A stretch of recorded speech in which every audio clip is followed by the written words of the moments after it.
Happy Friday, everybody, and welcome to another episode of Arch City Sports. The Cardinals are right back in the thick of things after a massive series win versus the Milwaukee Brewers. We now have the Minnesota Twins this weekend with the Yankees and Padres to follow. Before we hop into everything today, make sure to follow us, rate us, and follow us on Spotify. Like and subscribe if you're on YouTube. Follow us on Instagram. Follow us on TikTok. Also, follow us on X. I've been using that more often recently, so if you're over there, make sure to hit us with a follow over there at Arch City Sports on all platforms. Like I said, a huge series win versus the Milwaukee Brewers, the number one team in the National League Central, and one of the best teams in baseball all year long. That is the Brewers. They don't play your traditional, I guess, nowadays baseball, where you have a lot of powerful, big-name hitters, big-name pitchers. They play like you did back in the 80s and 90s. Great defense, steal bases, and get really good production out of their bullpen. But going into this one, we knew pretty much the season was on the line. We had the awful series loss series sweep, I should say, versus the Reds. Had a series loss versus the Dodgers, even though we didn't play we played pretty well on that one. We didn't play poorly at all against the Dodgers, but they beat us 2 out of 3. And then we have the Milwaukee Brewers, where after game one, where Goldie and Gorman had a chance to win it late. After that happened and losing game one, we're going to dive into all of it in just a second here. But after losing that, you really looked at game two and game three, and you had to win these games if you wanted any chance for the rest of this season. And I will, like I said, really hop into each game one by one here. Game two changed the trajectory for the rest of the season for me. If we go on a run and make make it into the wild card race, make it out of it into the postseason, game two against the Milwaukee Brewers on August 21st will be the game that changed everything. Starting with game one, though, Eric Fedde was on the mound to start this series, and he was really solid, very strong. 5 2/3, 6 hits, 2 runs. He did walk 4, which hindered him from going deeper into this one, and he did strike out 2 as well. Armstrong and Leahy, 2 2/3 scoreless out of the bullpen. John King did give up 1 run in this one, but like I mentioned, Goldie and Gorman really sold it at the end in this one. It was a 3-2 game in the 9th inning. Goldie comes up against a great closer in Devin Williams, and Goldie strikes out with the bases loaded and 1 out, making it 2 outs, and then Nolan Gorman coming to the plate he's been absolutely lost for the last month and a half, 2 months, and this at-bat was a lot of the same. Big-time strikeout by Devin Williams, and the Cardinals lose game one, which, like I said, led us into game two, and I made a video about it. It was at this time of year, I feel like I'm saying a lot of these games are must-wins, but this is about as close to a must-win as you can possibly get. Because if you lose this game two versus the Brewers, you have another series loss, and you continue to spiral downhill. The Braves, who are kind of just keeping afloat right now with all their injuries in the wild card race, are leading it. And then you have the Giants, who are playing really good baseball and facing the White Sox this week at the time of game 2 of the series. And then you have the New York Mets, who are playing really good baseball. The Cubs were ahead of us going into game 2 against the Brewers. This was a much needed win. We had Kyle Gibson on the mound, and Gibson was very good in this one, going 5 1/3. He gave up 2 runs. He ended his start not very well. William Contreras was at the plate with a guy on, I believe it was second or third base at the time, in scoring position. It was a 3-0 count, and he threw him a curveball, and I think he was trying to pitch around Contreras, but he hung the curveball, and Contreras swung 3-0, which was also a surprise, and he pulled it down the line for an RBI double. I believe that guy was on second base, now thinking about it. But that was the end of Gibson's night, giving up those 2 runs, and at the time, it was a 2-2 game in the 6th inning. Ryan Fernandez then came into the game in the 6th inning to potentially finish off the 6th and pitch the 7th, I think was the plan there. He gave up 2 runs in a third of an inning, I believe it was, Made it a 4-2 game going into the bottom of the 7th inning, where I believe it was Matt Carpenter's spot in the lineup came up, and they pinch hit with Luken Baker. And Luken Baker with a 2-run homer against the lefty, and made it a 4-4 game, his first at-bat of 2024, a massive 2-run homer, and tied the game at 4-4. We gave up another 2 runs, and it was 6-4 in the bottom of the 9th, and Devin Williams on the mound. Devin Williams had no control in this one after looking very good in Game 1, striking out Goldie and Gorman. I should say at the latter part of Game 1, he looked really good against those 2 batters. But in this one, the control was not there for him at all. He was all over the place, walking guys left and right. He walked in 2 batters for us, tied it at 6-6. They bring in another pitcher, and Nolan Arenado is the hero in this one, a walk-off grand slam for a 10-6 victory. And like I said, season-changing, potentially, because we go into Game 3 with a chance in an afternoon game with Miles Mikolas on the mound, and a chance to win this series and potentially change the outlook of this 2024 season. Miles Mikolas in Game 3 in this one. We know Miles Mikolas' struggles so far this year, and throughout, not so far, we're 40 games left in the season. Throughout the entire year, he has struggled. He's had several really good performances, but a lot of duds in this season. A 5.40 ERA going into this one. And what does Miles Mikolas do against one of the hottest lineups in all of baseball? He goes 6 innings, 2 hits, no runs. He strikes out 3. He also had 12 groundouts in this one. Miles Mikolas was locating everything phenomenally, fantastically in this one, and that's what he has to do to be successful. He does not have stuff to blow you away. He throws a lot of junk up at the plate. He has to locate it well and get the guys off balance. He was really locating his sinker really nicely in on lefties. Against Mitchell, he struck him out twice looking in this one. The slider away from righties was really nice today, and I guess yesterday by the time you're listening to this. But Miles Mikolas set the tone early in this one, getting out of a jam early. Not only did he set the tone for the rest of the game, but the rest of the series, potentially moving forward in this season. Miles Mikolas, a great performance. Didn't get the win in this one. It was a 0-0 ball game. We squeezed off 3 runs late in this one. Offensively, nothing that really popped out or anything like that. Mason Wynn 2 hits, Alec Burleson 2 hits. The one kind of shining point from the offense was Victor Scott going 3 for 4 with a double. A really good day from Victor Scott. Miles Mikolas going those 6 innings, no runs, and then you have Andrew Kittredge, Jojo Romero, and Ryan Helsley, the 3 guys that have been so good for you all year long. Yes, Helsley and Jojo and Kittredge, all 3 of them have had their ups and downs the second half of the season. Overall, though, those 3 guys have been arguably, top 3, top 5 trio in the bullpen in all of baseball. They've been lights out all year long, and those are the guys you want to stay fresh and keep healthy this rest of the season to really lock down games, and they did that in this one. This game played out exactly like we want to play ball games down the stretch here. Have our starting pitching filled with veteran guys go 5 or 6 innings, and then hand it off to your hopefully very fresh bullpen. The Kittredges, the Jojo Romero's, Ryan Helsley, Matthew Liberatore has been great as of late. Kyle Leahy's been really good. And like I said, Sean Armstrong has had a couple really good performances as of late. Ryan Fernandez is the only one that's really kind of struggling right now. And John King has been a little up and down, but his ERA is still under 3. We have weapons in the bullpen. That's not the issue. Can our starting pitching get us to them with not giving up 4, 5, 6 runs? And can our offense produce some runs? Now we did have 10 runs in Game 2 in this one. Game 3 though, 3 runs. Game 1 only 2 runs. So we have a very good Minnesota Twins team that we are facing this weekend. We need to hopefully produce some runs, but also get some production out of our starting pitching. This was like I said, red hot Milwaukee Brewers team, especially offensively.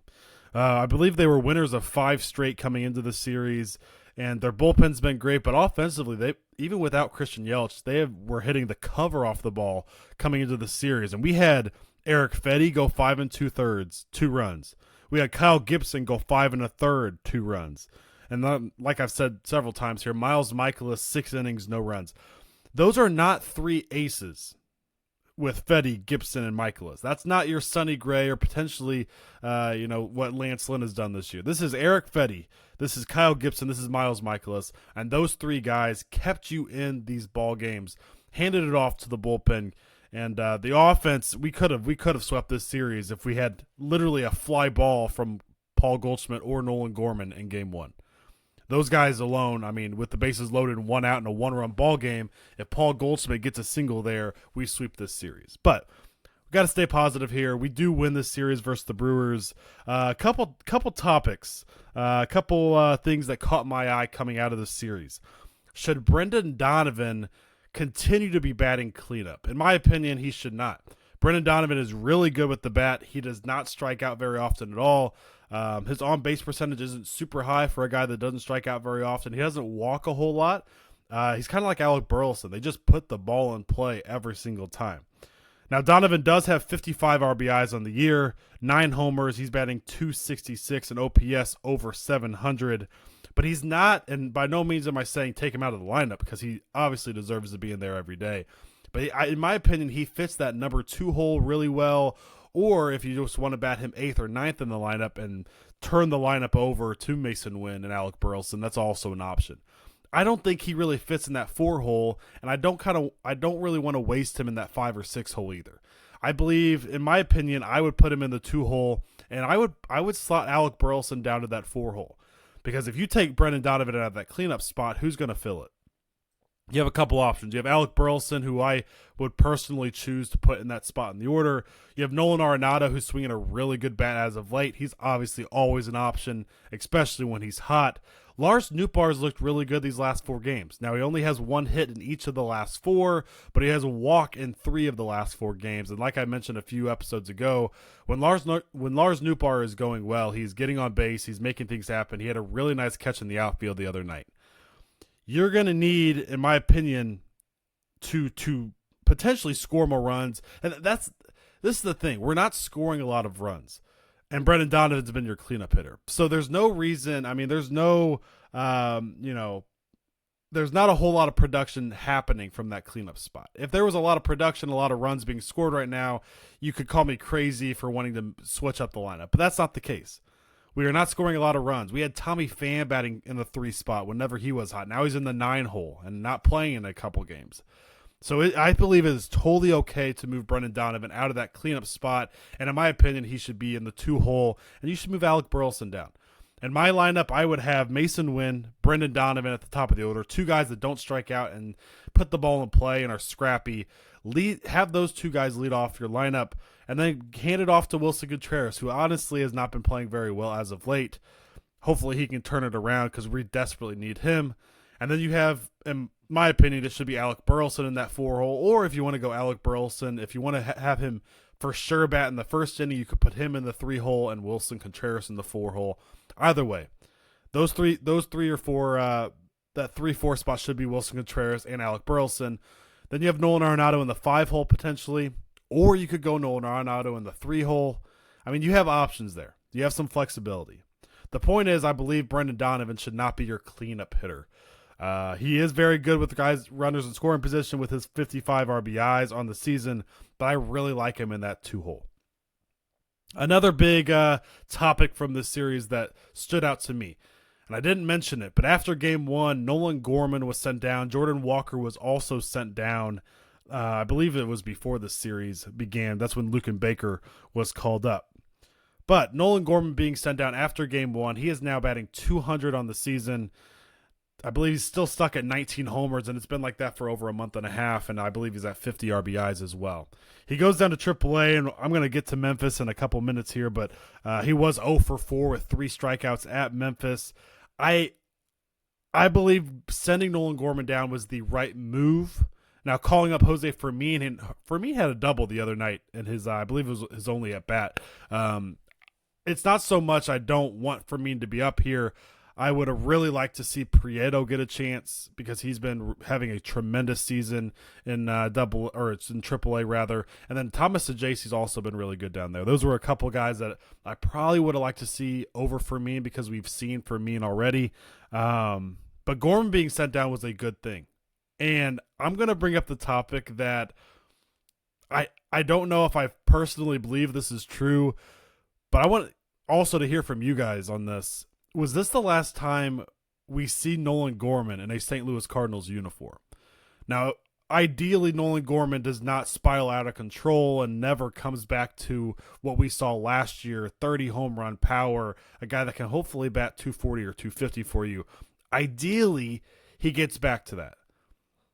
But there is always a chance that he spirals out of control here, and you just ship him off in the offseason, or he gets stuck in AAA to start next year. I think there's a very good chance we don't see him the rest of this season. And in the offseason, I think there's going to be a lot of movement unless we go on a run late in this season. So I don't think it's out of the question to bring up the question of, is Nolan Gorman ever going to play at the major league level for us again? Ideally, and I think there's a 90% chance that he does make it up here again, but it is something to definitely think about because this might be the last time. It really might, especially with how he's been spiraling out of control right now. He is very young still, obviously. He has to fix a lot of holes in his offensive approach. Defensively, he's been average, I would say. He has a very strong arm, and his mobility has gotten better throughout the season.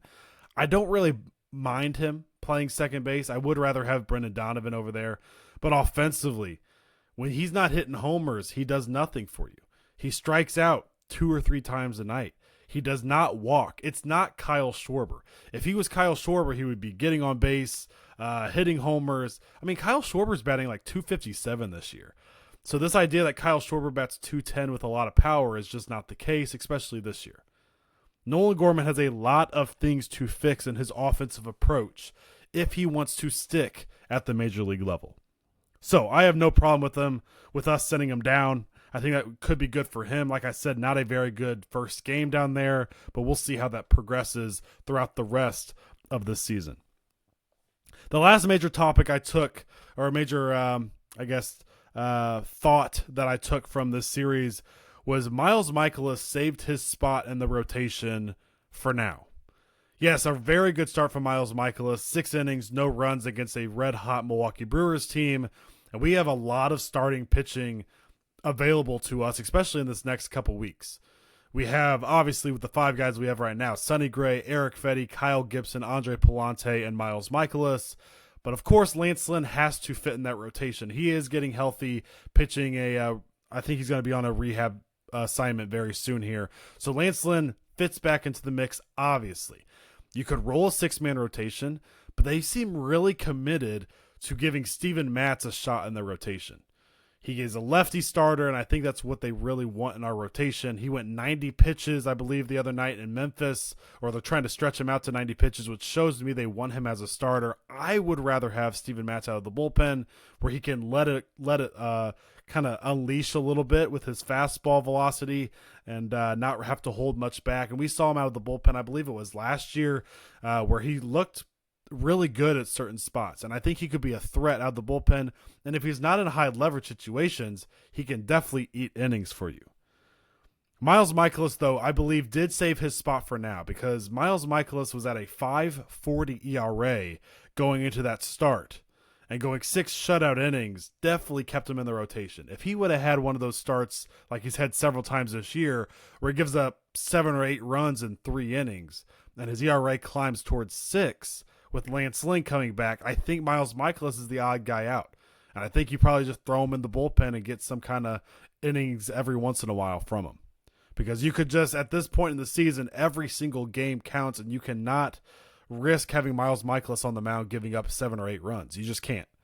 And so for right now, I think he saved his spot. Now going into this Minnesota Twins series, Andre Pallante is leading us, and then we have Sonny Gray in Game 2, and it should be Eric Fetty in Game 3, unless I'm missing something there. Missing someone, I should say. But Andre Palante has been so good out of the rotation. When Lance Lynn comes back, and potentially if you want to try to fit Steven Matz in the mix, which I don't think they should do, put him in the bullpen, that should work out better for us in the long run. But with all that being said, my point is Andre Palante deserves his spot in the starting rotation. Even when we are fully healthy, he has been one of our most consistent starting pitchers all year long. Sonny Gray needs to be better. I am very interested to see how he pitches against his former squad in Minnesota this weekend on Saturday. We need Sonny Gray, who one of the weirdest pitchers in all of baseball this year. He'll go 6 shutout innings, and then in the 7th inning, he'll go up 4 homers. He'll go 3 amazing perfect innings, 9 up, 9 down. Then he'll give up 3 homers in an inning, and then he'll go another 3 perfect innings. He just can't get through an entire start just being dominant. It seems like these last few times out. We need him to be an ace, like I've said several times, against Minnesota and his last 5, 6, 7 starts of the season here. But Miles Mikolas, phenomenal. Definitely, for now, has saved his spot in the rotation. Let's take a look into the pipeline before we wrap up today's episode. AAA Memphis is now 61-62 after an 8-3 loss last night. Like I said, Nolan Gorman 0 for 4 with 3 strikeouts, but Jordan Walker goes 3 for 4 with 2 RBIs, and Mike Antico stays red hot down there after being promoted from AA Springfield. He has now got 5 homers on the year after another homer once again last night.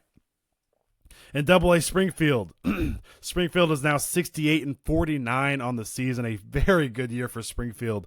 After a 7-0 win last night, Matt Lloyd, player of the game, 3 for 4, 4 RBIs, his 15th homer of the season. But he might actually not be player of the game because Alex Cornwell was phenomenal. 8 innings, no runs, 5 strikeouts. His ERA is still over 5 on the year. He has kind of split some time between AA Springfield and AAA Memphis, and he's been thrown in different roles.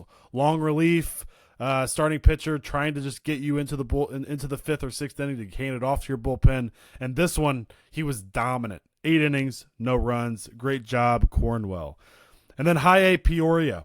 Peoria now 53-63 on the season after a 6-4 win in the 10th inning last night. Back-to-back nights with walk-off victories. Darlene Moquete with a walk-off 2-run homer 2 nights ago, and then Bernal with a walk-off homer. I believe it was a 2-run homer as well in this one. So back-to-back walk-off victories for Peoria. And then last but not least, Low A Palm Beach, arguably the best team in our minor league system, is now 72-43 after their 7-3 victory last night. And this is a team that is night and day different when it comes to the roster. After we drafted all of these guys in the 2024 draft, we threw about 9 of them into that Palm Beach roster, taking away a lot of those guys that were having some success down there throughout the first half of the season, and they just the rookies from the draft just kept that train rolling down there in Palm Beach. 72-43, a tremendous season. Hopefully they can finish it up with a championship down there. But thank you guys for listening, and as always, make sure to like and subscribe on YouTube. Follow and rate the podcast on Spotify. Please give us a 5 stars. 5-star every rating really helps promote us and get us out there even more. Of course, follow on all social media, Instagram, TikTok, and X. Have a great weekend, and I will see you guys on Monday, but hopefully a Cardinals, another series win against the very good potential playoff team in the Minnesota Twins. Everybody have a great weekend, and I will see you guys on Monday.